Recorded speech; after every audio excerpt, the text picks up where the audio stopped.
지금 우리는 행복 추구의 문제점을 우리가 지금 짚어보는 과정에서 정치적인 문제를 다루고 있습니다.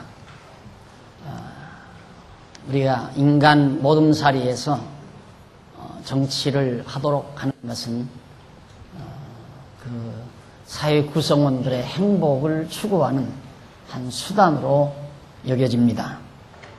그런데 그 정치적인 수단에 의해서 행복을 추구하는 데 문제점이 있다.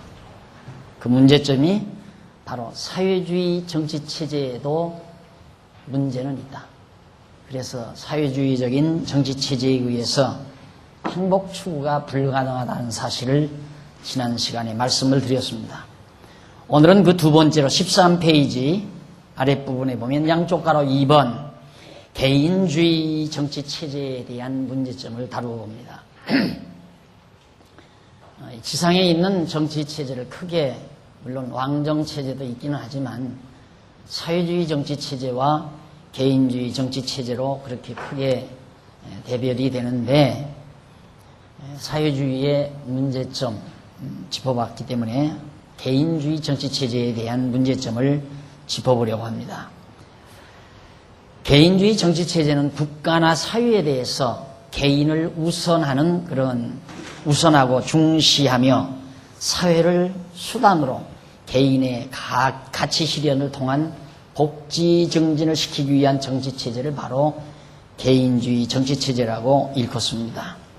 그러니까 국가나 사회보다도 개인을 우선합니다. 앞세웁니다. 개인이 더 소중하다는 얘기죠.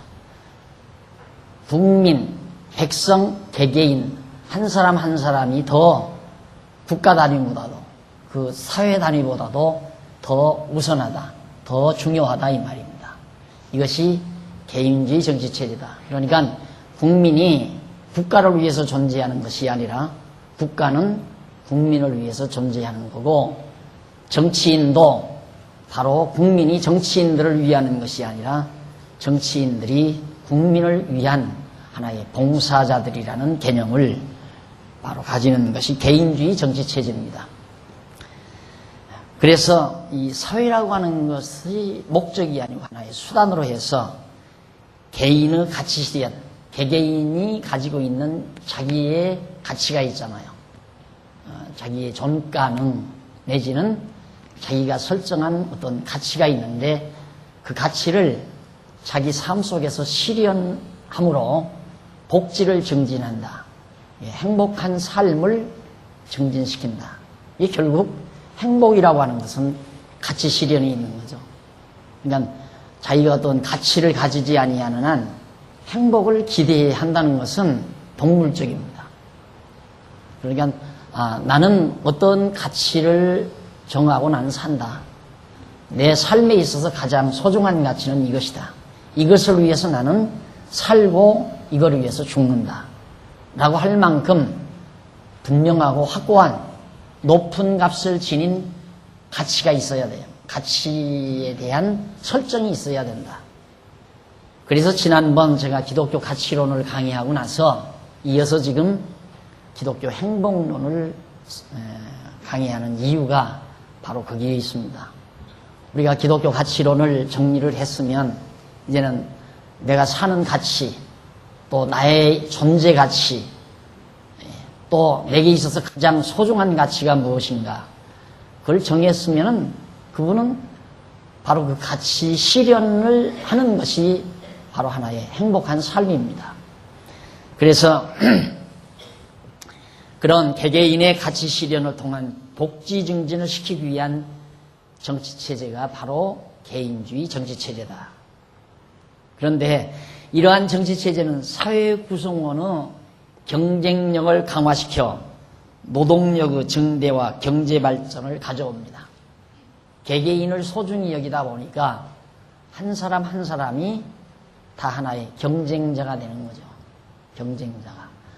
그래서 경쟁사회 그러죠. 개개인도 경쟁의 대상이지만 나아가서는 국가와 국가끼리도 경쟁을 해야 삽니다. 그런데 우리가 얼른 보면 이 경쟁심을 불러일으키면 분명히 과정적인 순간적인 어떤 발전은 반드시 가져옵니다. 그런데 결과는 뭐냐? 경쟁에는 반드시 뭐가 따르냐면 경쟁에서 반드시 한 사람은 경쟁이라고 하는 것은 한 사람이 져야 한 사람이 이기는 겁니다. 지는 사람이 있어야 이기는 사람이 있다 이 말이죠. 둘이 다 같이 이기는 법은 없습니다. 그러니까 어차피 한 사람은 불행해야 되고 패배자는 불행해야 되잖아요. 그리고 승자만이 행복한 거죠. 그렇게 이런 엄청난 논리적 모순을 개인주의 사회는 가지고 있어요. 다 똑같이 행복하다는 건 거짓말이에요. 그건 속임수란 말입니다. 안 되는 얘기예요. 이게 개인주의라고 하는 기본 사상 자체가 경쟁을 일으키는 경쟁을 일으키는 정치체제이기 때문에 둘이 경쟁하다 보면 하나는 지고 하나는 이긴단 말이죠. 그런데 이긴다고 하는 가정을 놓고 뛰지만은 패배했을 때의 좌절감은 이루 말할 수가 없는 거죠. 우리 올림픽, 아세안컵 때 축구가 패배했다면서요. 예? 이란에 그냥 완전히 손들고 말았다면서요. 외국에서 감독까지 불러다가 뭐 4강에 오른다 부풀어가지고 난리치더니만 경쟁하고 나서 패배하니까 이란은 펄펄 뛰고 한국 축구 선수들은 완전히 코가 빠지고 아마 그 경기를 본 사람들은 맥이 풀려서 어젯밤 잠을 못 잤을 겁니다. 이것이 개인주의 사상이 깔고 있는 무서운 암초입니다. 무서운 암초. 우리는 지금 현재 우리는 그런 체제 아래서 살고 있어요. 근데 이런 모순적 이론을 바탕에 깔고 행복을 추구한다? 거짓말이에요. 그건 속임수란 말입니다. 이겨야 행복한데, 그럼 이기면 행복한가? 이기는 건 순간의 행복이에요. 이기고 나면 끝나는 거예요, 또. 그거 가지고는 행복이 안 되는 거란 말이에요. 그래서 이 개인주의 정치체제라고 하는 것은 사회 구성원, 개개인, 각 국민 개개인의 경쟁력을 강화시킨다. 서로 경쟁하려는 노력을 강화시켜서 노동력의 증대를 가져와요. 노동력을 가중시킨다 이 말이에요. 그래서 순간의 발전을 가져온다. 그러나 거기에 따르는 문제점이 뭐냐면 이기주의에 의한 분배의 편중, 그리고 빈부격차와 쾌락주의에 의한 인간성 상실을 불러오는 결함을 가지고 있는 것이 문제로 남고 있는 겁니다. 그러니까 경쟁력은 강화시키지만은 결국 경제도 그래요. 경제라고 하는 것이 일단 한 번 경쟁에서, 경제도 한 번 경쟁에서 패배하기 시작하면 그냥 바닥이 나든가 안 그러면 망해버려요. 하나 지면 망한다 이 말입니다. 그러니까 사업하는 사람들이 꾸준히 노력하고 꾸준히 경쟁해야 하는 것은 멈추면 죽으니까. 멈추면 죽는다 이 말이에요. 예를 들면 이쪽에 빵집 하나 차리고 잘 되니까 여기다 빵집 하나 차렸다 이 말입니다. 둘이 경쟁 붙는 거예요. 그럼 경쟁하는데 누가 이기느냐? 자본이 많은 사람이 이겨요. 가게를 또 새롭게 인테리어를 꾸며가지고 더 멋있게 서비스를 하고 값도 싸게 덜 남아도 상관없으니까 그러면 이쪽을 죽이는 거예요. 이쪽 죽여야 이쪽 가게가 되는 거라 이 말입니다. 이게 자본주의 경제, 이 개인주의 사회에서의 경제 원리라고 하는 건 죽여야 사는, 누군가를 망하게 해야 일어나는 것이 경제 원리란 말이에요. 요즘 밤잠 안 자고 맨날 토론해봐야 말짱 헛거예요. 노동자와 사주가 만나서 노사가 만나서 뭐 돌파구를 찾아야 한국 경제 일어난다 하지만 분명히 사측은 노동자를 죽여야 사측이 일어나는 거예요. 노동자를 살리면 사측이 일어난다고 하는 아주 건전한 생각이 있을 수 있지만은 그게 안 된다 이 말입니다. 그래서 결국 경제 선진국에 도약하는 나라들이 중간에 주저앉는 이유가 부의 편중 때문에 그렇습니다. 부의 편중.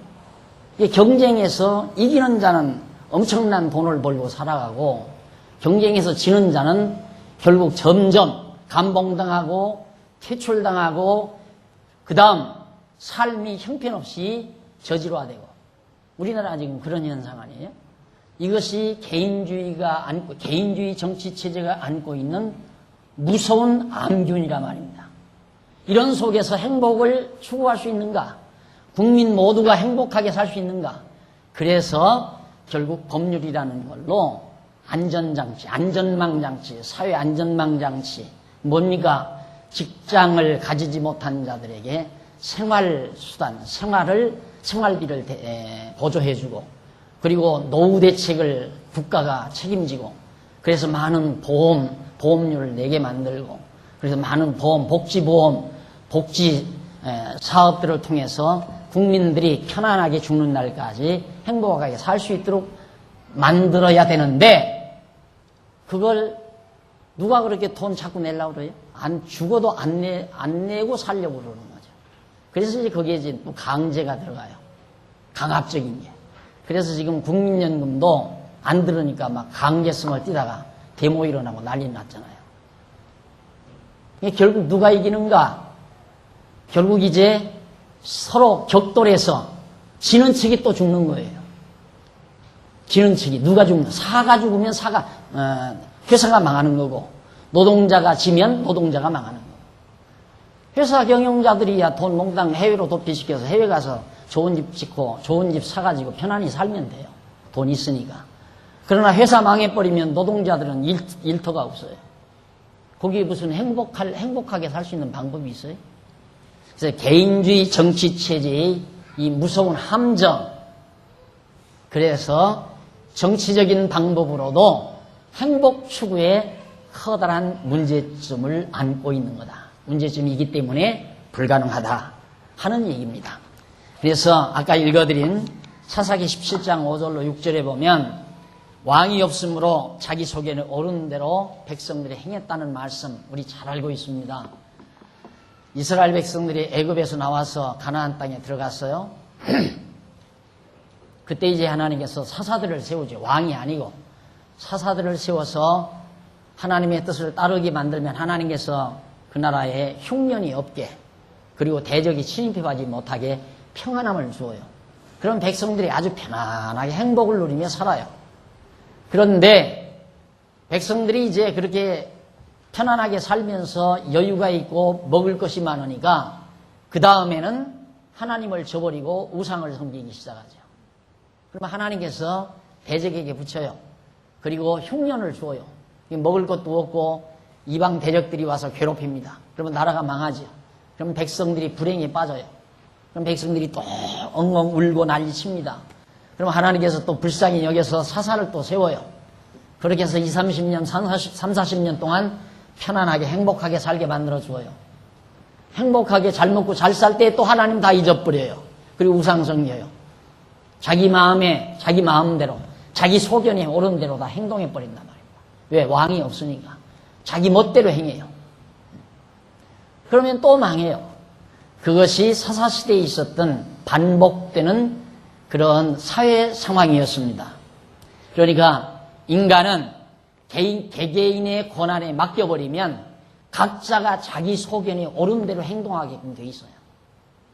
그래서 술 먹기 좋아하는 사람은 술 먹고 살고, 담배 피기 좋아하는 사람은 담배 먹고 살고, 노름하기 좋아하는 사람은 노름하고, 쾌락을 즐기는 사람은 쾌락을 즐기고, 예능을 좋아하는 사람은 예능 쪽으로 나가서 예능을 즐기며 살고, 하여튼 자기 소질과 자기 취미 따라서 자기 소견이 옳은 대로 행동하며 사는, 그게 바로 뭡니까? 쾌락주의. 그래서 아까도 말씀드렸지만 개인주의 정치체제라고 하는 것은 급기야 빈부격차와 함께 뭐가 왕성하면 쾌락주의가 앞서게 돼요. 쾌락주의는 가진 자들이 누리는 생활이고, 빈부의 생활은, 가난한 삶은 패배자들이 사는 삶이고, 가난한 자들은 여전히 그냥 판잣집에서, 오두막살이 집에서, 안 그러면 남의 집 쇠빵살이에서 그냥 막연한 미래에 꿈을 안고 우리도 언젠가는 잘 살 거라는 기대치를 가지고 그냥 견디며 사는 삶을 사는 거고, 가난하게 사는 거고, 가진 자들은 마음껏 인생을 즐기고 쾌락을 누리며 사는 것이고, 그것이 개인주의 사회가 가져다주는 엄청난 모순이라 말입니다. 그래서 이스라엘 백성들도 왕이 없을 때 개개인 자기 자신의 소견에 옳은 대로 살도록 놔두니까 자기 멋대로 행동했어요. 그래서 하나님의 뜻은 전혀 알지도 못하고 자기 좋은 대로 제사장도 세우고 자기 좋은 대로 뭐 우상도 만들고 자기 좋은 대로 신당 같은 것도 짓고 그렇게 해서 우상을 섬기면서 그렇게 살았는데 그것은 모두가 다 지도자가 없는 왕이 없었던 시대에 개개인의 의견대로 살도록 놔둔 오늘로 말하면 개인주의에 기초한 거죠. 그러니까 지금 자꾸만 우리가 얼른 생각하면 법이라는 것이 절대적인 어떤 가치 기준을 가지고 있는 법이 존재한다면 국회는 필요가 없죠. 국회가 무슨 필요가 있어요? 일단 법을 하나 딱 만들어 놨으면 국회는 필요가 없는 거예요. 그러면 맥 잡고 싸우는 꼴불견의 모습도 우리는 텔레비에서 볼 필요도 없고 또 서로 쌈박질하고 서로 정치 논쟁 벌리는 그런 듣기 싫은 뉴스도 우리가 들을 필요가 없는 거예요. 그러나 끝없이 법을 고치고 새로 만들어야 되니까 국회의원은 뽑아야 되고 국회는 항상 열려 있어야 되고 그래서 백성들이 원하는 방법대로 법을 만들어야 된다. 백성이 원하는 방법대로. 그런데 실제로 백성들이 원하는 방법대로 법이 만들어지는 것이 아니라 국회의원들이 원하는 방법대로 만들어지는 거죠. 그게 대의정치니까. 그러니까 국회에서는 통과 안 되는 것이 국민투표에 붙이면 통과될 수도 있고 국회에서 통과된 것이 국민투표에 붙이면 안 통과될 수도 있는 거란 말입니다. 그런 모순을 안고 있는 것이 또 대의정치예요. 오늘 또 우리 재직회 대의원을 뽑았지만은 총대들을 뽑았지만은 우리 300여 명에 가까운 우리 재직들의 의견을 다 그 대표들이 총대들이 가지고 가서 우리 의견에 맞는 결정을 해야 한다 이 말이죠. 그래서 백성들이 국회의원을 잘 뽑듯이 총대들도 잘 뽑아야 바로 우리 의견이 옳게 반영되는 거 아니겠어요? 그러니까 법을 왜 고쳐야 되는가? 우리 소견이 옳은 대로 해야 되니까. 우리 소견이 옳은 대로. 그러니까 과거에는 좋다고 만들었던 법을 오늘에 와서는 뭐 틀렸으니까 없애버리자라고 또 난리치는 거예요. 만들었다 폐기하고 폐기했다 또 만들고 그것이 세상 법이란 말입니다. 그러니까 어떤 가치 기준이 있는 게 아니에요. 자기 소견에 자기들 소견에 옳은 대로 법을 만들어서 세상을 살아가려고 하는 거죠. 자, 그러니까 이런 방법에 의해서는 인간이 진정한 행복을 추구하는데 행복 추구에 문제점이 있는 거다. 그래서 정치적인 방법으로 행복을 추구하기란 불가능하다 이거죠. 왜? 사회주의나 개인주의 정치체제가 모두가 엄청난 함정, 문제점을 지니고 있기 때문에 우리들이 정치적인 방법으로 행복 추구를 기대하는 건 불가능하다 하는 얘기입니다. 그 다음 이제 두 번째로 한 족가로 2번 15번 윗부분에 15페이지 위에 부분에 보면 교육적인 문제점입니다. 교육적인 문제점. 다시 말해서 행복 추구의 문제점 중에 정치적인 문제점만 있는 게 아니라 교육적인 문제점이 있다. 사실 인간은 동물 세계에도 그 나름의 본능적 교육이 있죠. 사냥해 먹는 먹거리를 해결하는 그런 방법을 어미 호랑이가 새끼 호랑이에게 가르치고 어미 독수리가 새끼 독수리에게 이렇게 먹이를 채는 방법을 가르치는 그런 그 교육이 동물 세계에도 있어요. 이게 따지고 보면 오늘날의 교육은 그런 교육이죠. 결국 먹거리를 취하는 방법을 가르치는 게 오늘의 대학 아니에요. 결국 어떤 인간의 심연의 의미와 가치를 찾도록 추구하도록 하는 그런 진정한 어떤 학문적 진리에 의한 학문적 교육이 산실이 아니라 어느 대학 무슨 과에 가야 먹거리를 손쉽게 구할 수 있는가 그걸 찾는 거란 말입니다. 마치 독수리가 새끼를 까가지고 부화해서 어느 정도 날개를 이렇게 움직일 수 있으면 어미 독수리가 자기 새끼 독수리를 등에 업거나 발로 쥐거나 그리고는 높은 하늘로 올라간다고 그러잖아요. 올라가서 바다에 내 던져버립니다. 방망 바다에 내 던져버리면 그만 그 바다에 빠지면 죽잖아요. 그러니까 죽지 않으려면 막 날개를 치다가 결국은 이제 힘을 얻어가지고 그 바다에서 사는 덕을 향해서 날아들어오도록 그렇게 해서 이제 하나하나 낯세게 나르는 방법 그리고 먹이를 채는 방법 이런 것들을 어미 독수리가 새끼 독수리에게 가르치죠.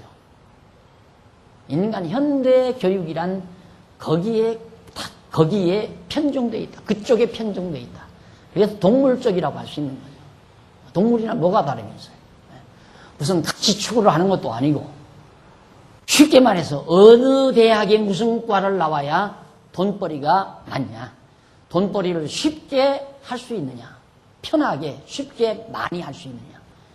그것이 관건 아니겠어요? 오늘의 교육이라는 것이. 사실 교육은 그게 아니거든요. 진정한 인간 교육이라고 하는 것은 정말 인간의 가치와 존재 의미 이런 것들을 정확하게 파악해서 가치 있는 삶 그리고 존가능을 찾고 자기 가치 실현을 통해서 복지 증진을 꾀하는 진정한 의미에서의 복지 증진을 꾀하는 그러한 교육, 인간 교육, 학문 교육, 진리 교육 이것이 진정한 교육인데 그게 안 되고 있다 이 말이죠. 그래서 교육이라고 하는 것이 바로 인간은 다양한 교육적 방법을 통해서 행복을 추구해요. 이런 방법으로 저런 방법으로. 그 방법들 중에서 대표적인 것으로 두 개를 꼽을 수 있습니다. 물론 다양한 방법이 있어요. 그러나 크게 오늘의 교육이 정말 고충을 앓고 있는 가장 고민하고 있는 그런 갈등의 요소를 지니고 있는 방법.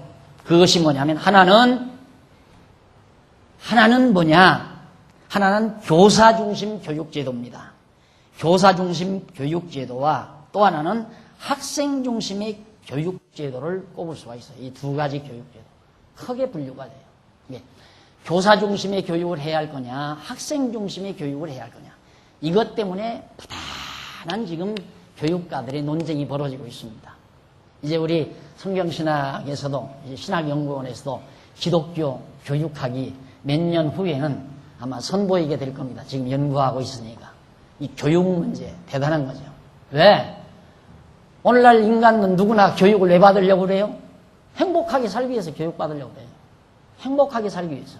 그런데 행복이라고 하는 것이 돈만 많으면 행복하다고 그렇게 단순하게 생각하기 때문에 교육이라고 하는 것을 그냥 돈 잘 벌리는 방법을 가리키는 교육으로 전락돼 버리고 말았다 이거예요. 사실은 그게 아닌데.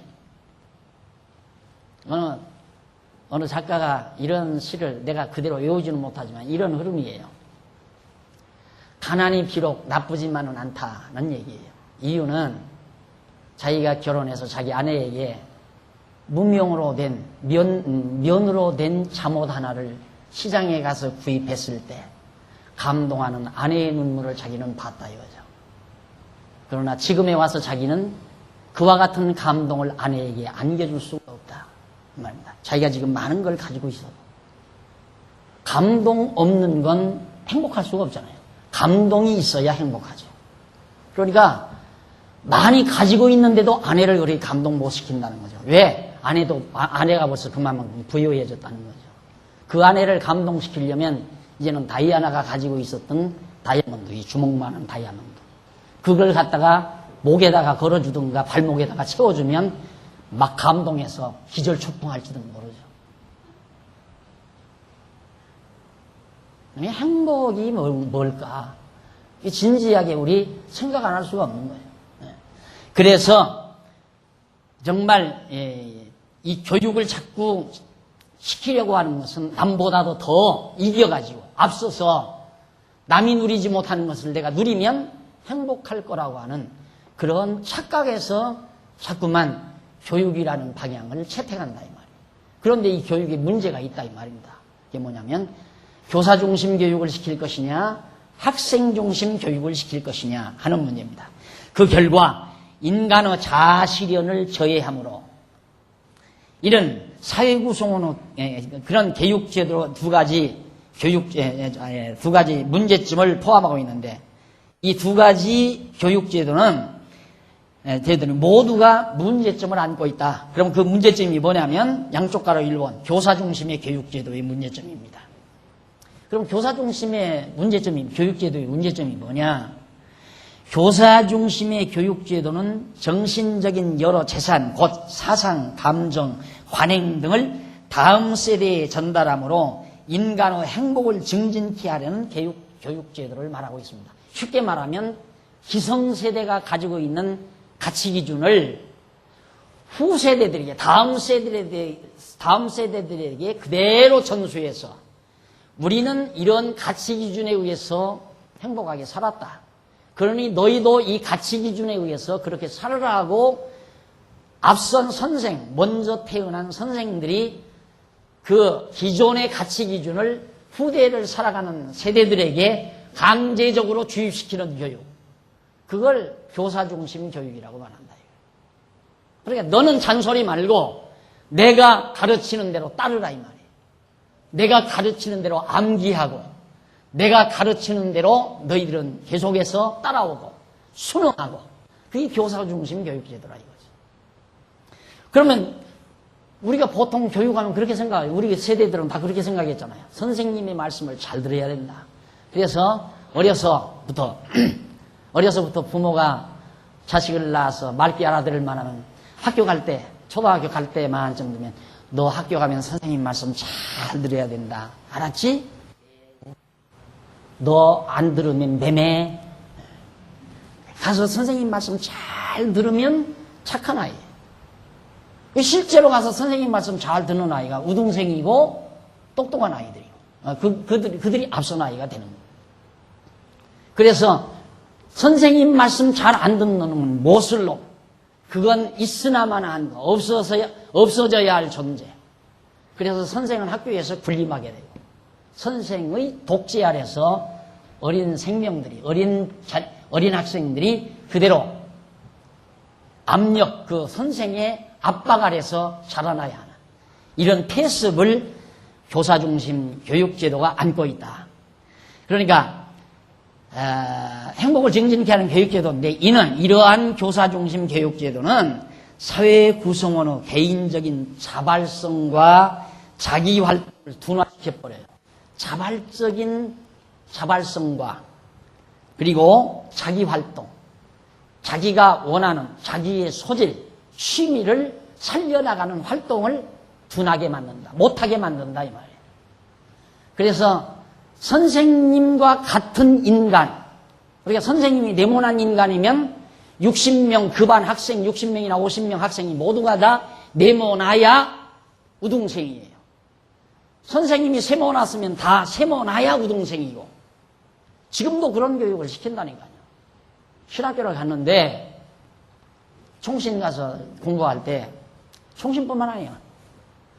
성서대학에서 공부할 때도 아침 채플 시간 되면 성경 구절을 암송해 오라요. 나는 벌써 그때쯤은 벌써 암기력을 다 상실한 때에 암기력이 없어져. 암기를 못해요. 왜 자꾸 논리적인 이 이론 체계를 구사하다 보니까 암기력이 사라져 버리더라고요. 근데 논리적인 흐름은 잘 기억하거든요. 그러니까 지금 제가 하나도 어떤 내용을 이렇게 뭐 대충 교환을 이렇게 만들었습니다만, 그냥 전혀 안 보고 죽죽 하는 건 머릿속에서 이 논리가 돌아가니까 그런다 이거예요. 근데 암기는 안 된다 이거예요. 그런데 대학에서 그래 아침마다 성경 구절 2개씩을 외워야 학점이 나오는 거예요. 그 학점 몇 점 나왔느냐? 부끄럽지 않아요. F학점 나왔어요. F학점 겨우 뭐네 60점. 그러니까 떨궈뜨리기는 좀 미안하니까 점수 준 거예요. 제가 그렇게 공부한 사람이에요. 그러면 그 학과목을 담당한 교수 입장에서 볼 때는 나 같은 것은 저건 안 되는 인간이라고 생각했으니까 60점 줬을 거 아닙니까? 그때 90점이나 95점 맞은 놈은 감정이 지금 있어서 그래요. 맞은 학생은 정말 1등 학생이고, 그건 잘난 학생이고, 그건 꼭 이 사회가 필요한 학생이고. 그런데 그 친구는 지금 성도들에게 무거운 짐 지우고 정말 목표 활동하는 목사가 되어 있고, 나는 성도들에게 자유와 평안을 주는 목사가 되어 있어요. 60점 맞은 학생이. 그러니까 세모난 선생을 과거에 교사중심 교육제도 제도하에서는 세모난 선생을 맞이하면 학생들이 다 세모 학생이 되고, 네모난 교사를 만나면 학생들이 다 네모난 학생이 된다 이 말이지. 내가 초등학교 4학년 때부터 국전에 합격된 미술 전공하는 교사를 만나가지고 4학년 때부터 미술가 된다고 꿈을 꾼 거 아니에요? 지금 미술가 됐으면 어쩔 거요? 아찔하다니까 지금 생각만 해도. 뭐 미술 그리는 게 나빠서가 아니라, 생각해보세요. 나 같은 사람이 어디 음침한 화실에 들어 앉아서 만날 기름 냄새 나는 페인트나 가지고 유채화나 그리고 여자들 몸뚱아리나 잘라다 놓고 몸뚱아리가 아니죠. 석고나 앉혀놓고 맨날 그거나 그리고 앉아있고 아찔하잖아요. 그 미술 선생님 만나가지고 그랬단 미술 선생님 만나가지고. 이게 교사가 학생에 미치는 영향이 그렇게 엄청나다 이 말입니다. 그런데 이런 개인적인 자발성과 자기활동을 둔화시키는 시기이기 때문에 그 결과 인간의 자아실현을 저해하므로 자기 자신의 취미나 가치를 실현하는 데 방해가 돼요. 교사중심 교육이라고 하는 것은. 그래서 전근대적인 교육이라고 생각하는 거죠. 그래서 요즘 학교에서 새로운 젊은 세대의 교사들과 구세대 교사들 간의 갈등이 빚어지는 게 바로 이 차이예요. 야, 선생이 학생들 두들겨 패서라도 사람 만들어야지. 이게 이제 그 기존 세대들의 교사들의 주장이고, 젊은 세대는 왜 때리냐 이거야. 왜? 공부 안 하면 내버려 두라 이거야. 제멋대로 하게 놔두라 이거야. 왜? 자기 개성 살려서 살아가게. 다양성 있는 인간으로 길러내자. 이것이 신세대, 즉 학생중심 교육제도를 주장하는 자들의 이론이란 말입니다. 그래서 자아실현을 저해함으로 인간성 상실을 불러오는 결함을 가지고 있는 것이 문제로 남아있어요. 교사중심 교육이라고 하는 것은.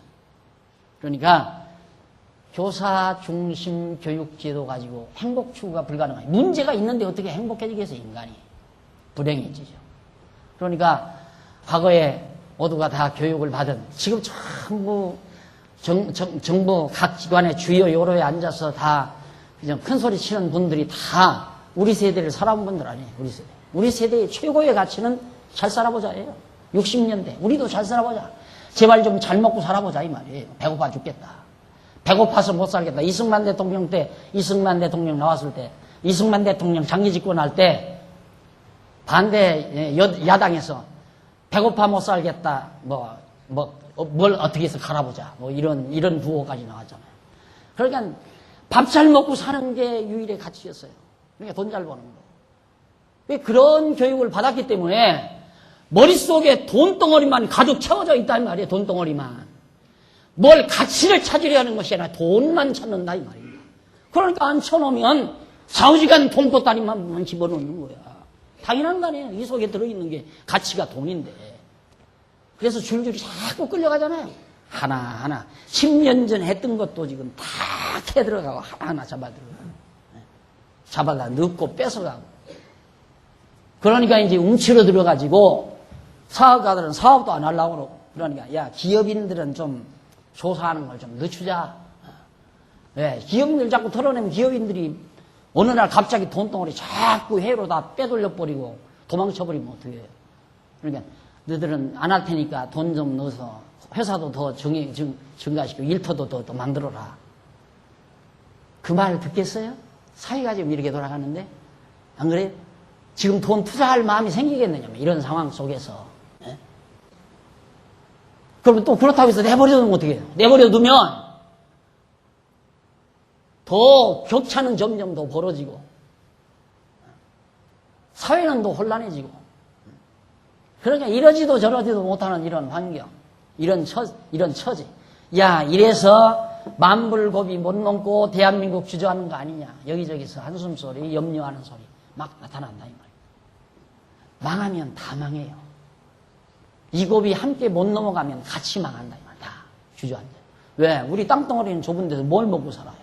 이제는 농사 지어도 옛날에 먹어봤지만 2천만밖에 안 될 때에도 우리 땅에다 농사지어서 못 먹고 살았어요. 맨날 배고파가지고. 어? 남의 밭에 가서 고구마 캐먹고, 남의 밭에 가서 전부 뭐 참외 서리에다 먹고, 배고프니까 그러거든. 남의 닭장에 가서 닭 잡아다가 삶아 먹고, 배고프니까. 그러니 우리 단결해서 마음을 같이 해서 국제경쟁에서 이어가지고 우리나라 2만 불, 3만 불 올려서 온 국민이 잘 먹고 잘 사는 사회를 만들어야 된다고 목표, 방법, 과정은 알아요. 그렇게 해야 된다는 건 알아요. 그런데 누가 하느냐 이 말이죠. 서로 지금도 노사가 서로 팽팽 잡아당겨가지고 서로 네가 먼저 우리한테 끌려와라. 너희가 우리한테 끌려와라. 그러고 앉아있잖아요. 그런 동안에 점점 더 경제는 침체돼요.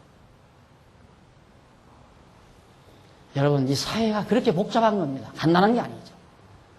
그러니까 정말 인간 스스로들이 자기를 실현하면서 정말 가치를 느끼고 의미를 느껴야 행복해지잖아요, 인간은. 뭘 가치를 느끼고 의미를 느껴야 삶에 대한 의미와 가치를 알아야 삶이 행복한 건데 그냥 온통 돈만 머릿속에다 넣고 공부 잘했다고 해서 높은 자리다 앉혀놓으니까 나라를 잘 만들려는 노력보다는 내 앉은 이 시기에 자손만대 길이길이 잘 먹고 잘 사는 대책을 강구해보자. 얼마나 어리석은 생각입니까? 그냥 내 당대에 몽땅 모아놓으면 적어도 4, 5대 계속해서 이 돈 가지고 잘 먹고 잘 살 거 아니냐. 그런 생각에서 한번 청와대에 앉아가지고 그냥 사과개짝으로 막 수천억 대를 그냥 꿀꺽 그렇게 삼키는. 왜 이 속에 돈밖에 안 들어있으니까. 그 사람, 거기만이 아니에요. 모두가 다 그래요. 모두가 다, 대부분. 그러니까, 자기 개인의 소양, 가치, 의미, 자기 실현, 이것들이 소중한 건데, 거기에 가치 무게를 두지 아니하고, 너무 배고픈 세월을 살았던 기존 세대들의 가치관이 완전히 물질에 편중되어 있는 결과가 오늘의 현실이 된 거란 말입니다. 그래서 이런 교사 중심 교육제도마저도 문제가 있다. 열왕기상 12장 28절로 33절에 보면 이런 말씀이 있습니다. 여로보암이 자기 계획대로 백성을 지도를 해요. 28절 이에 계획하고 여로보암이 단단히 계획을 해서 두 금송아지를 만들고 우리에게 말하기를 너희가 다시는 예루살렘에 올라갈 것이 없도다. 예루살렘아 이는 너희를 애굽 땅에서 인도하여 올린 너희 신이라 하고 하나는 베델에 두고 하나는 단에 둔지라. 이 일이 죄가 되었으니 이는 백성들이 단까지 가서 그 하나에게 숭배함이더라. 저가 또 산당들을 짓고 레위 자손이 아닌 보통 백성으로 제사장을 삼고 8월 곧 그달 15일로 절기를 정하여 유다의 절기와 비슷하게 하고 단에 올라가되 베델에서 그와 같이 행하여 그 만든 송아지에게 제사를 드렸으며 그 지은 산당의 제사장은 베델에서 세웠더라. 저가 자기 마음대로 여로보암이 자기 마음대로 그 말이죠. 자기 마음대로 정한 날 곧 8월 15일로 이스라엘 자손을 위하여 절기를 정하고 그리고 베델에 쌓은 단에 올라가서 분향하였더라. 이 가르치는 자 중심의 교육입니다. 그러니까 가르치는 자 교사가 자기 가치 판단에 의해서 백성을 다스리는, 백성을 교육시키는 거예요. 여로보암이 우리 역사에서 잘 배웠지만 다윗, 솔로몬, 그 다음 여로보암, 이건 르호보암. 여로보암이 다윗 왕가를 탈출해서 배반하고 따로 역적 노릇을 한 거예요. 그래서 백성들을 유인해가지고 자기 패거리를 만든 거죠. 그래서 자기가 가르치는 자가 된 거예요. 소위 왕이 된 거예요. 백성을 가르치는.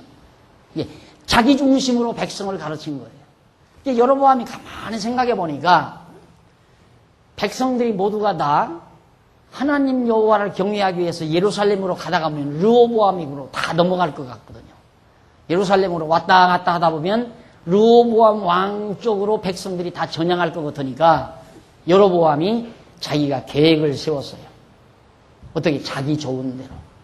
그래서 여로보암이 머리를 짜가지고 이제 여기 본문에서 말하는 대로 금송아지 둘을 만들어요.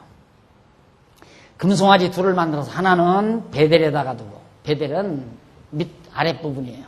가나안 땅 아랫부분. 그리고 단은 저 위쪽이에요.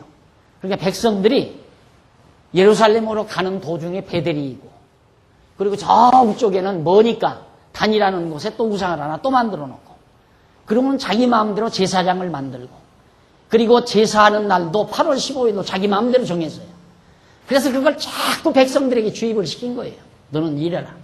절대 예루살렘으로 가지 말고 내가 세워놓은 단이나 베델에 가서 금송아지에게, 우상에게 절을 하고 제사를 드려라. 백성들이 그대로 왕의 지도를 따라서 그대로 행한 거예요. 그래서 망하잖아요.